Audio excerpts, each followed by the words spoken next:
그래서 미국은 이를 실현하기 위해 대대적인 프로젝트를 시작하기로 합니다. 이 역사적 프로젝트의 시작을 알린 건 다름 아닌 당시 미국 대통령인 존 F 케네디였죠. 진짜 인기 많은 대통령이잖아요. 네, 맞습니다. 케네디 대통령은 자신이 대통령으로 취임한 해인 1961년 의회 연설을 통해 긴급한 국가적 필요라며 우주 개발의 필요성을 강조했습니다.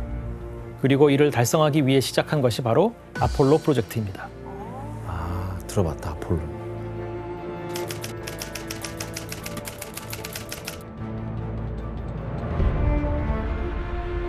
이와 더불어 1962년 케네디 대통령은 라이스 대학에서 미국 우주 탐사 역사를 바꿀 아주 중요한 연설을 하게 됩니다.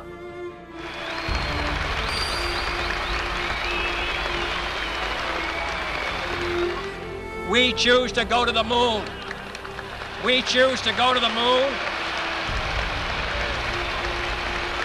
We choose to go to the moon in this decade and do the other things. Not because they are easy, but because they are 유명한 hard. 문장이죠. 유명하죠. 제일 유명한 라인 저거. 되게 당찬 포부시나요? 당시 케네디 대통령은 이 연설을 통해 1960년대가 끝나기 전에 달에 사람을 보내겠다는 다소 충격적인 비전을 내놓았습니다. 근데 왜냐면 사실 소련이 하고서 한 달 뒤에 해내니까 야 이거 우리가 먼저 할 수 있었던 거죠 이런 생각 들 것 같아요. 하지만 인간을 달에 보내고 무사히 지구로 귀환시키겠다는 케네디 대통령의 선언은 다소 무모한 도전처럼 보였습니다. 우선 지구와 달의 직선 거리는 38만 4천 킬로미터나 됩니다. 와. 이게 얼마나 먼 거리냐면 시간당 100km 속도로 운전해서 달에 간다고 가정했을 때 쉬지 않고 5개월을 넘게 달려야 도착할 수 있는 거리죠. 지금까지 우주 탐사는 지구 궤도를 돌고 오는 것이었지만 인류가 달에 간다는 건 그만큼 차원이 다른 문제였습니다. 근데 저걸 10년 안에 완수하겠다고 한 거잖아요. 그렇죠. 그렇다면 과연 불가능해 보였던 이 도전은 성공했을까요? 한 번에 안 될 텐데. 아니 이거 그래서 저기 아폴로를 계속 쏴서 되게 나중에 가지 않았어요? 네. 실패를 많이 하고? 미국은 여러 차례 시행착오를 거쳐서 1968년 12월 아폴로 8호를 쏘아 올려 유인 우주선을 달 궤도에 진입시키는 데 성공합니다. 8호구나 8호.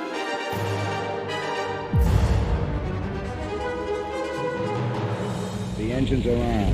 4, 3, 2, 1, 0. We have commit. We have liftoff. We have cleared the sky.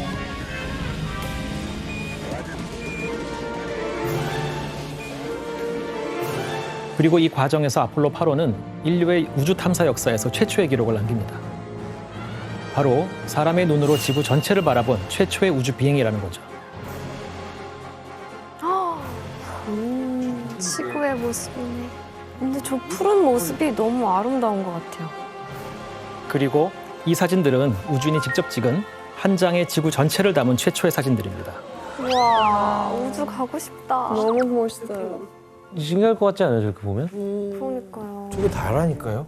근데 너무 아름답잖아요. 아니, 나는 뭐 그렇게 무리하고 싶지 않아요. 갔다 오세요. 달 무사히 다녀오세요. 갔다 온 거 안 믿는 분이죠 생각해보니까. 믿어요. 믿는데. 꼭 이분 안 믿는 분이에요. 음모론자예요. 음모론자예요? 무슨 소리예요? 외계인도 믿는데. 이 사진들은 1968년 12월 24일, 그러니까 크리스마스 이브에 촬영됐는데요. 당시 마틴 루터킹 목사의 암살, 베트남 전쟁 등으로 우울한 한 해를 보낸 미국인들에게는 감동적인 새해 선물이 됐습니다. 난리 났겠지. 같은 날이었구나.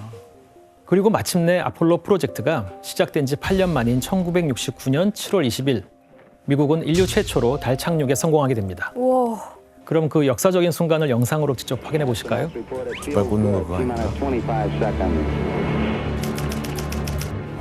세상에 세상에.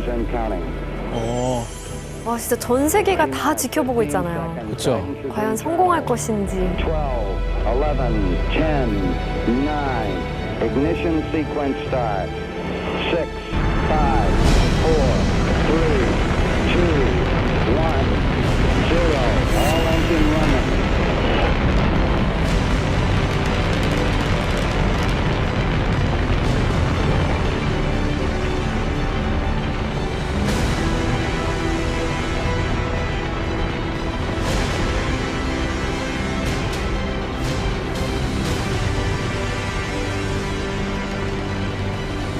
extremely sharp, clear picture is coming to us from about 175,000 miles distance from Earth, presently about 48,000 miles from the Moon. It appears now that we have a view of Earth out the window.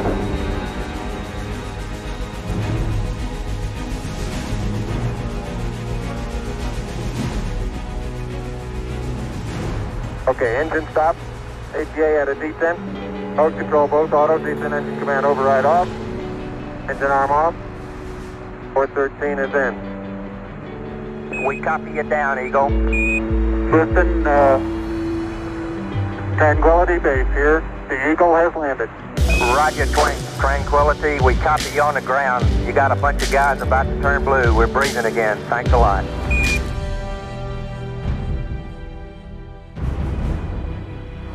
That's one small step for man, one giant leap for mankind.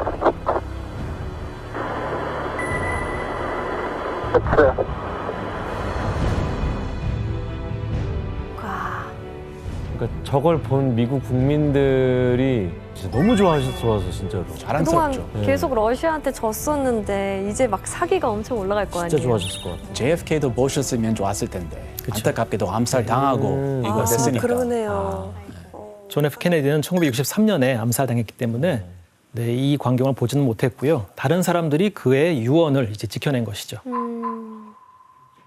아폴로 11호 임무에 참여했던 사람은 우리가 잘 아는 닐 암스트롱을 비롯해서 버즈 올드린 그리고 마이클 콜린스 이 세 명의 우주비행사였습니다. 달 착륙선 카메라는 닐 암스트롱이 달 표면에서 걷는 모습을 생방송으로 중계했고 덕분에 닐 암스트롱이 말했듯 인류의 거대한 도약을 모두가 목격할 수 있었습니다.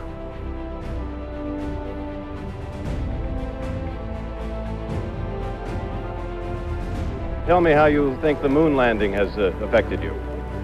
Well, I'm very surprised about this. This is wonderful. It's something unbelievable. What do you think about I've witnessed the landing on the moon. I think it's one of the greatest feats of all time. 아폴로 11호의 발사 목적은 달 표면에 사람이 서는 것과 그들이 안전하게 지구로 귀환하는 것이었는데요. 결국 아폴로 11호는 그 목적을 달성합니다. 그리고 이때 미국이 우주 경쟁에서 드디어 소련의 처음으로 승리한 순간이었습니다. 와.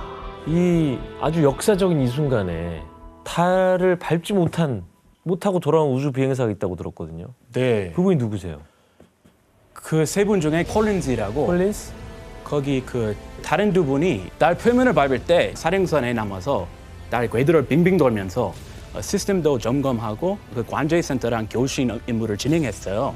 그래서 달에 갔는데 거기 앞까지 갔는데 밟지 못했어요. 맞습니다.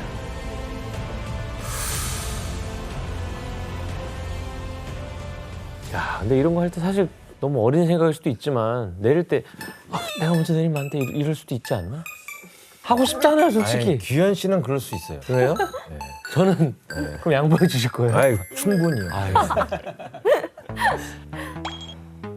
자, 그럼 여기서 문제 내겠습니다. 오케이. 퀴즈.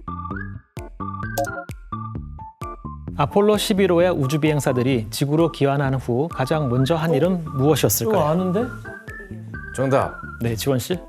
가족한테 돌아간 거 아니에요? 아, 맞습니다. 가정적이다. 맞아. 오답입니다. 오. 아니, 가족보다 먼저 한 일이 있다고요? 정답. 했는데? 네, 혜성 씨. 우주 비행을 하면서 이제 몸이 너무 약해졌을 거 아니에요. 근력 운동 엄청 해요. 힘도 없는데요? 에이. 아니, 왜냐면 너무 막 빠졌을 거 아니에요, 근육이. 혜성 씨. 아니에요. 오답입니다. 맞출게요. 네, 정답. 지원 씨. 샤워죠. 안 씻었을 거 아니에요? 한 6개월을.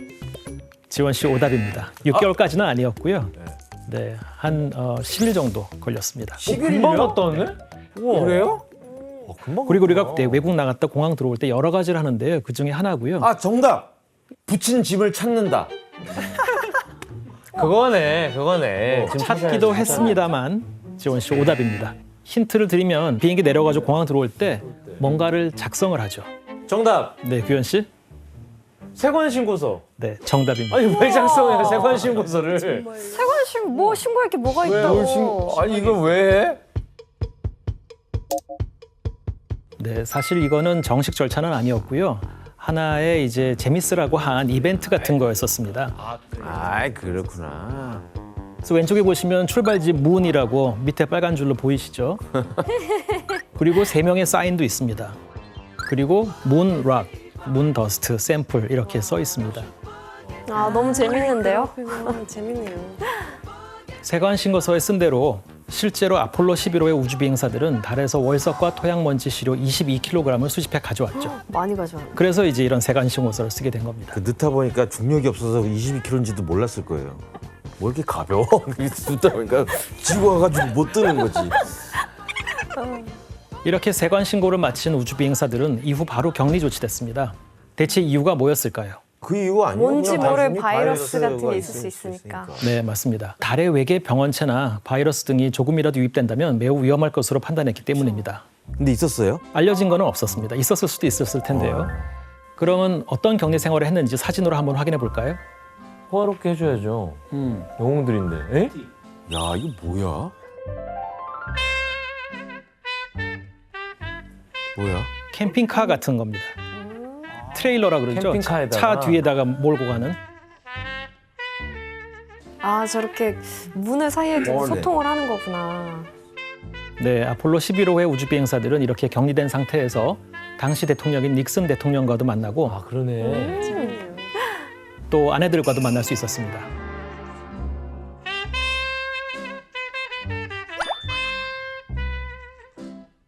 그리고 3주간의 격리가 끝난 후에 뉴욕 타임스퀘어에서 환영 인파 속에 축하 퍼레이드가 펼쳐졌죠.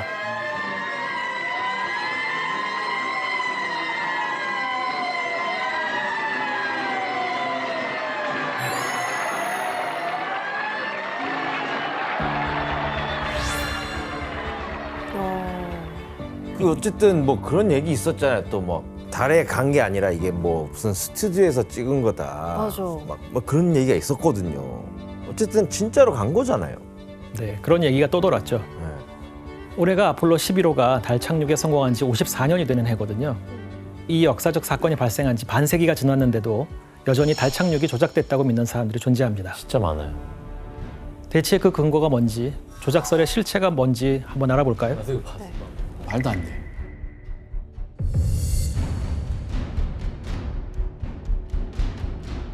처음으로 달 착륙이 조작됐다는 의혹을 제기한 건 빌 케이싱이라는 인물이었습니다. 빌 케이싱은 로켓 엔진을 제작하는 로켓다인이라는 회사의 홍보실에서 근무한 이력이 있는데요. 그는 1960년대 미국은 달 착륙 임무를 수행할 만한 기술이 없었다고 주장했습니다. 그러면서 1976년 우리는 달에 간 적이 없다. We never went to the moon 이라고 하는 책을 출판하고 본격적으로 그 의혹을 제기했죠. 뭐야? 그렇다면 달 착륙이 조작됐다는 것과 관련된 대표적 의혹들이 무엇인지 알아볼까요? 네. 자, 먼저 첫 번째요. 첫 번째, 공기가 없는 달에서 어떻게 성조기가 휘날렸을까? 많이 들었어요. 사진을 보면 성조기가 펄럭이는 것처럼 보이죠? 네. 근데 펄럭이는 것처럼 보이는 한 장면이지 실제로 펄럭이는 건 아니었고요. 이 성조기를 달까지 가져갈 때 몇 번 접어가지고 가져갔습니다. 이걸 들고 갈 수는 없으니까요. 근데 그걸 폈음에도 불구하고 접힌 자국이 그대로 남아있던 거고요. 그래서 한 1초 정도의 간격으로 연달아 2번 찍은 사진을 보면 저 깃발은 그대로 있고 나머지가 움직이는 걸 볼 수가 있습니다. 그러니까 즉 움직이지 않는다는 걸 알 수가 있습니다.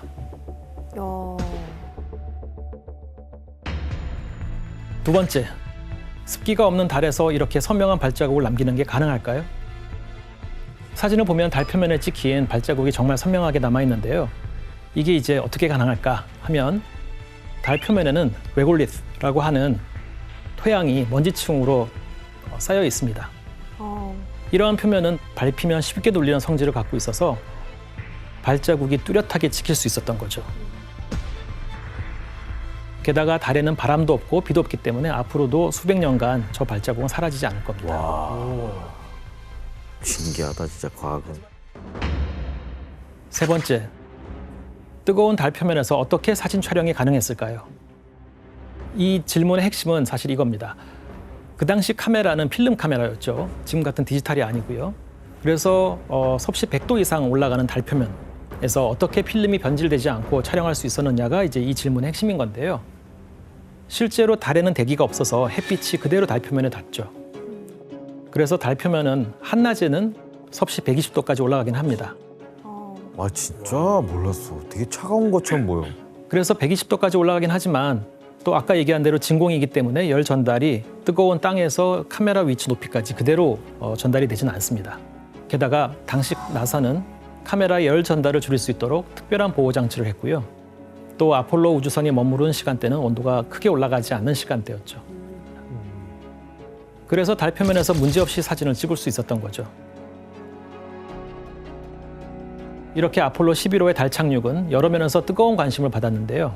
하지만 아폴로 11호의 성공이 가져온 가장 큰 효과는 그간 미국이 우주 경쟁에서 소련에 뒤처지고 있다는 오명에서 벗어나 자존심을 회복할 수 있었던 겁니다. 이제 역전이 된 거죠? 그렇죠. 완전. 그리고 인류에게 우주에 대한 희망의 메시지를 전하는 계기도 됐습니다. 선생님, 아무래도 미국이 아폴로 11호를 달에 착륙시키기 위해서 천문학적인 돈과 노력이 좀 많이 필요했을 것 같아요. 네, 당시 아폴로 11호의 성공을 위해 투입된 인원은 가장 많을 때는 40만 명에 달하기도 했습니다. 와. 미국 전역에서 과학자는 물론이고 엔지니어, 조종사, 잠수부 등 수많은 사람들이 같은 목표를 향해 투입됐는데요. 또 투입된 예산도 엄청났습니다. 총 250억 달러가 투입된 거죠. 야, 얼마야? 250억 달. 이를 현재 가치 우리 돈으로 환산해보면 200조 원이 넘습니다. 200조. 이렇게 엄청난 투자와 노력으로 이룬 아폴로 프로젝트의 성공으로 미국은 우주 개발에 있어 확실한 선두로 자리했고 나사 역시 창설 이래 최고의 전성기를 맞습니다. 아이 좋아. 하지만 이때의 영광은 오래가지 못했는데요. 그 이유가 대체 뭐였을까요? 설마. 네, 우선 소련에 앞서 달에 우주인을 보내야 한다는 확고한 목표가 이미 달성됐고 그러면서 우주와 나사의 활동에 대한 대중들의 관심도 시들어갔습니다. 아, 이제 목표를 이미 이루고 나니까 조금 허무해진 것도 있을 것 같아요. 거기서 네. 외계 생명체를 발견했었어야 돼. 뭐라도. 그걸 찍어왔었어야 돼. 또 한 가지 실질적 원인은 미국 정부가 예전처럼 나사의 예산을 투자할 여력이 없었기 때문입니다.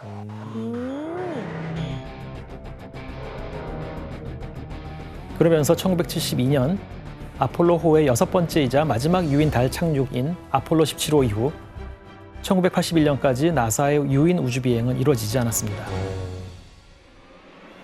하지만 1960년대부터 이어진 소련과의 우주 경쟁에서 결과적으로 미국은 확실한 승리를 거뒀고 그러면서 양국의 우주 경쟁도 일단락이 됩니다.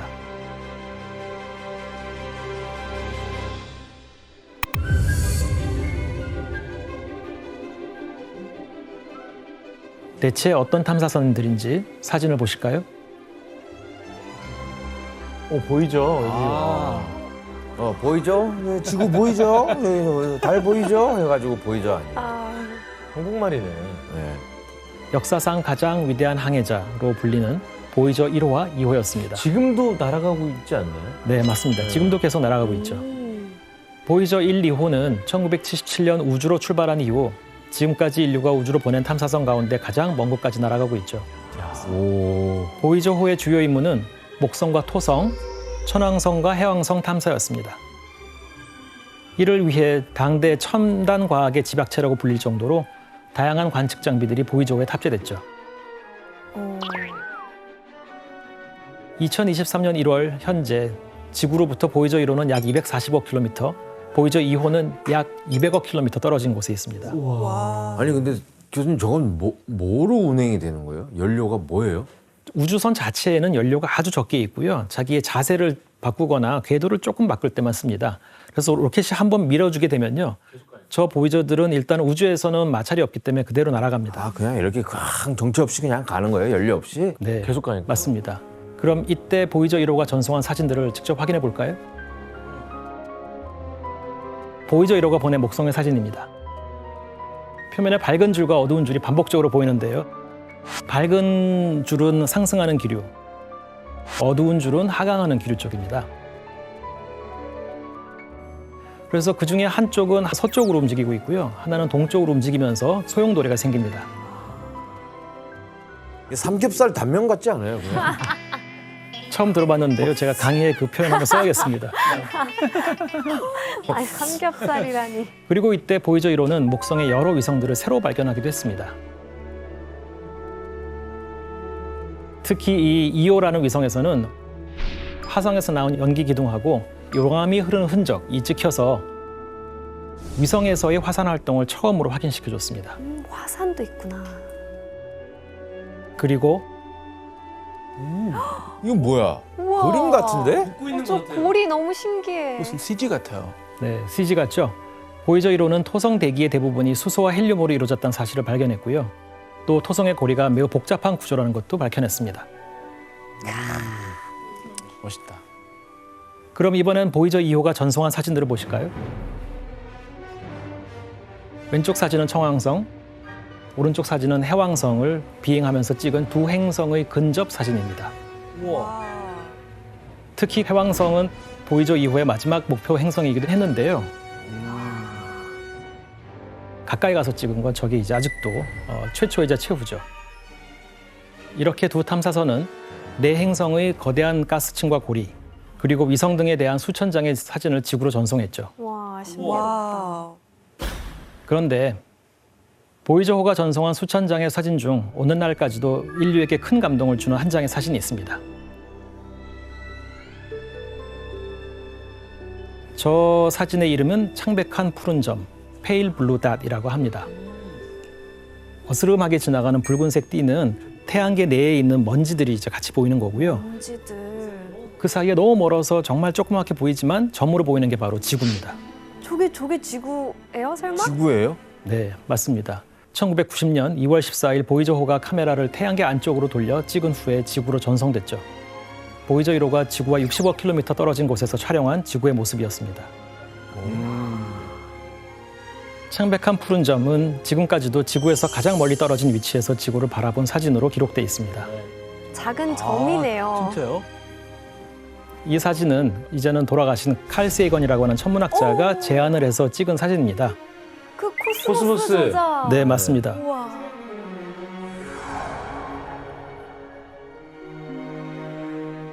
결국 먼 데에서 우리 지구를 보면은 아주 큰 우주의 아주 작은 일부에 불과하다는 것.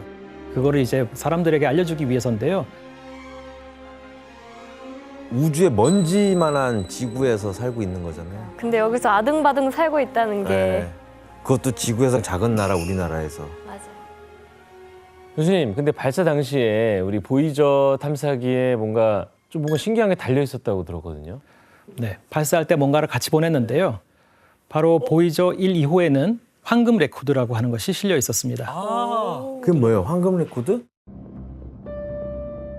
지름 30cm의 레코드에는 언젠가 만나게 될지도 모를 외계 문명을 위한 지구의 다양한 소리와 영상이 담겨 있습니다. 지구의 소리? 그 우주 생명체한테 들려주려고 하는 거 그래요. 아니에요? 각국의 언어란 건가? 우리 여기 네. 지구에 살아있어 이런 느낌. 바로 맞습니다. 먼저 55개의 언어로 인사말이 실려 있는데요. 우리말 안녕하세요도 포함되어 있습니다. 안녕하세요. 그리고 개 짖는 소리, 발걸음 소리와 같은 지구의 삶을 담은 소리와 베토벤, 모차르트 곡을 포함한 총 27곡의 음악도 실려 있었습니다. 진짜 신기하다. 교수님, 어쨌든 이 골드 레코드를 실어서 보낸 거는 그러니까 외계인이 있다고 생각을 한 거네요. 사실 우주를 얘기할 때 빼놓을 수 없는 궁금증이 과연 외계인은 존재할까? 존재해. 혹은 UFO는 정말 있을까? 와 같은 것들이죠. 우리는 이에 대한 해답을 찾을 수 있을까요?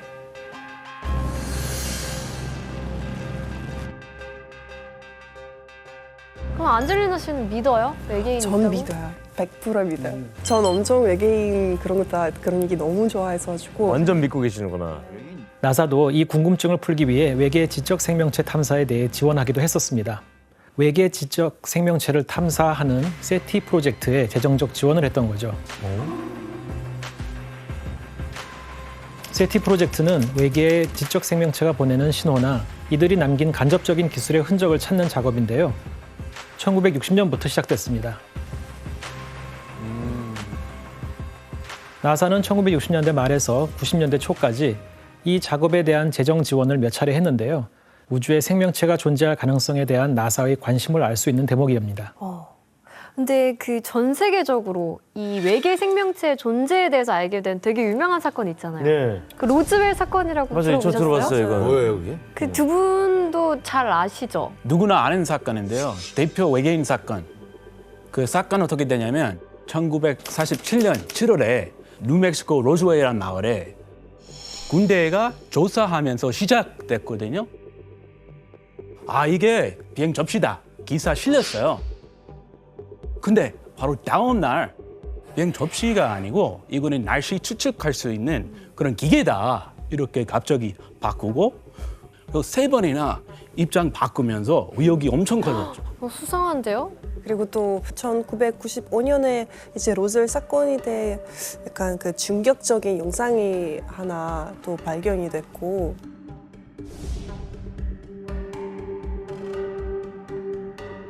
거기 이제 어떤 외계인 해부하는 장면이 나와서 그것도 정말 되게 논란이 또 커졌어요. 이 영상이 나와서. 근데 이거 진짜인지 뭐 가짜인지 이거는 가짜예요. 그렇죠. 내가 이거 봤을 딱 때. 봐도 너무 가짜 같아. 그런데 1995년 공개된 외계인의 해부 영상에 대한 진실은 밝혀졌습니다. 뭐야? 지난 2006년 영상 속 외계인이 사실은 자신이 만든 모형이라고 밝힌 사람이 나타난 거죠. 놀랍게도 그의 정체는 영화 찰리와 초콜릿 공장에서 특수 역할을 맡은 것으로 유명한 존 험프리즈였습니다. 프로가 맡으셨네요. 적어도 로즈웰 사건과 관련해서 외계인 동영상은 조작된 것임이 밝혀진 거죠.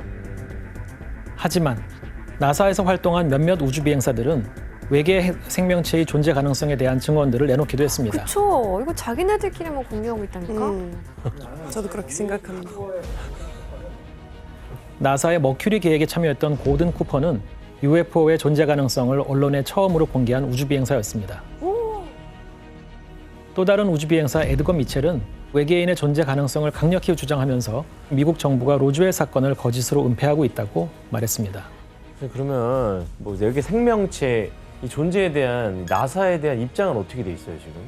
이에 대한 나사의 입장은 외계 생명체에 대한 믿을 만한 확고한 증거를 찾지는 못했지만 그 질문에 답하기 위해 탐사를 하고 있다는 겁니다. 그래서 지구를 방문한 외계인을 비롯한 외계 생명체의 존재에 관한 진실은 앞으로 인류가 풀어가야 될 숙제이기도 하죠. 미국 전역을 충격에 빠뜨렸던 이 소리는 과연 무엇일까요? 소리요?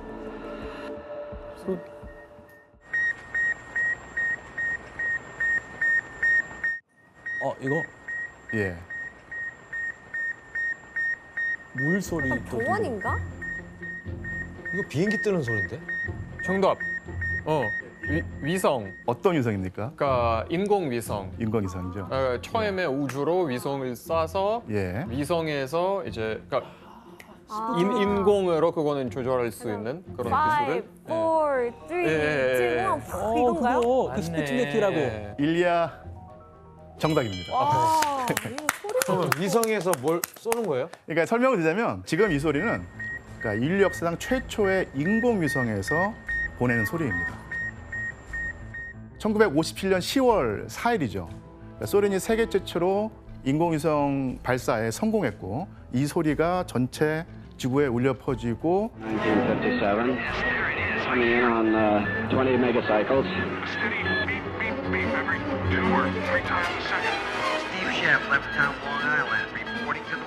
신문에서 언론에서 대서특필되면서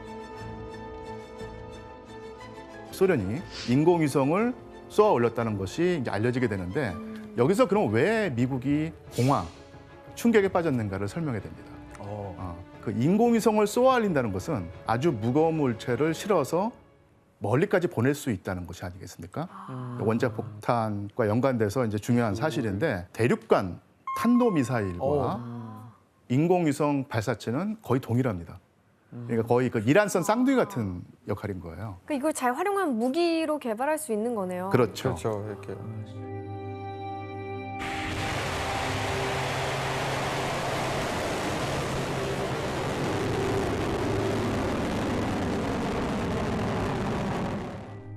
이 당시에 그 폭탄을 떨어뜨리려면 비행기 실어서 날아올라서 장거리를 비행해서 그다음에 폭탄을 떨어뜨려야 되는데 이제는 그냥 그런데 장거리 폭격기가 없어도 미국을 단번에 제압할 수 있는 방법이 바로 탄도미사일입니다.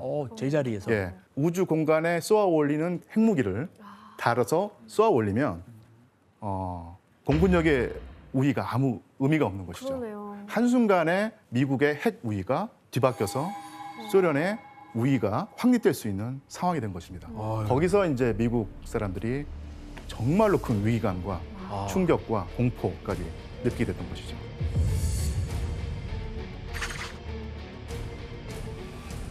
그래서 스푸트닉 1호 보내고 2호 보내고 그다음에 이제 과학자들이 더 실험하고 싶은 거예요. 이제는 사람도 한번 우주 공간으로 올려보낼 수 있지 않을까 싶은데 사람을 올려보내면 여러 가지로 위험하지 않습니까? 그래서 이제 사람 대신에 생명체를 올려서 어떤 그 반응을 보이는가를 알면은 나중에 사람을 쏘아 올렸을 때 더 안전을 확보할 수 있다 생각을 해서 동물 하나를 우주선에 태워서 올려보냅니다. 예. 그 동물이 뭐였냐면 바로 원숭이 아니야? 그 대상이 바로 이제 원숭이가 아니라 개였습니다. 그리고 개의 이름이 라이카. 이 라이카가 어떤 모습인지 또 그 당시 필름이 남아 있습니다. 아이고 새끼들.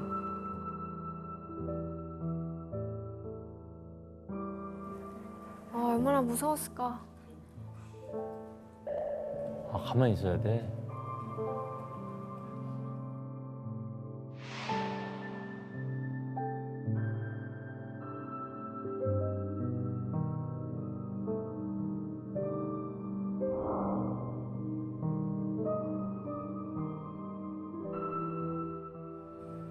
편도만 됐어. 못 돌아왔나 봐.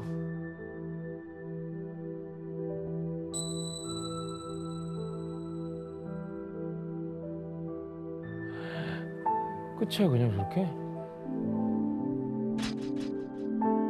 기사 보니까 그 강아지가 거기 올라갔다가 좀 뱅뱅 돌다가 아무 고통 없이 평화롭게 돌아가셨어요. 이렇게 기사 그 소련에서 약간 프로파간다처럼 퍼뜨렸더라고요.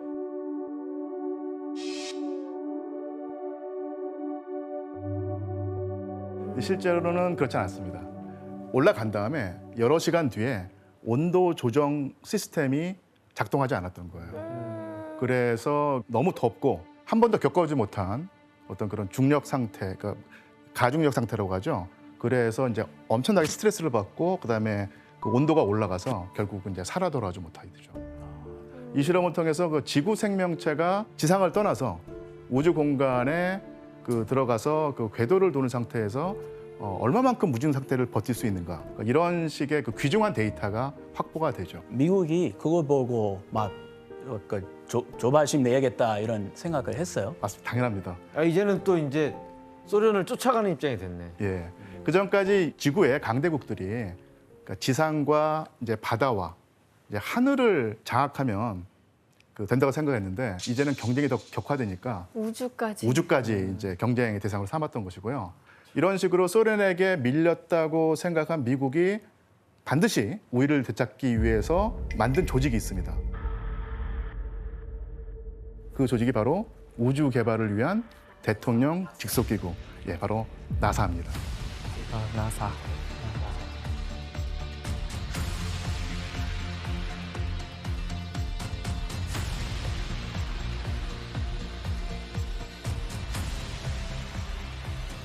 달리 말하면 미국의 그 나사는 소련의 인공위성이 있었기 때문에 나타났다고 할 수 있겠죠. 우리 덕분이네. 우리 덕분이네. 소련 덕분이라고 하시네요, 형이. 그래서 소련이 그 인공위성 발사에 성공하니까 미국도 계속 그 박차를 가해서 최초의 통신 위성을 만들어냈고.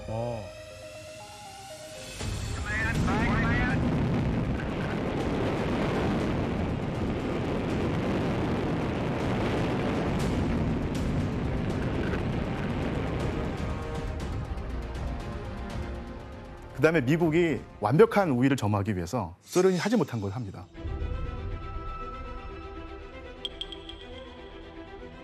인류 최초로 그 달에 발자국을 찍게 되죠.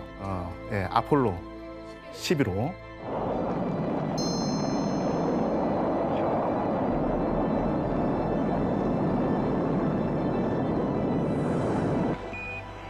Apollo 11, this is Houston. You are go for TLI, over. Apollo 11, thank you. 닐 암스트롱이 인류 최초로 달에 발자국을 찍게 되죠.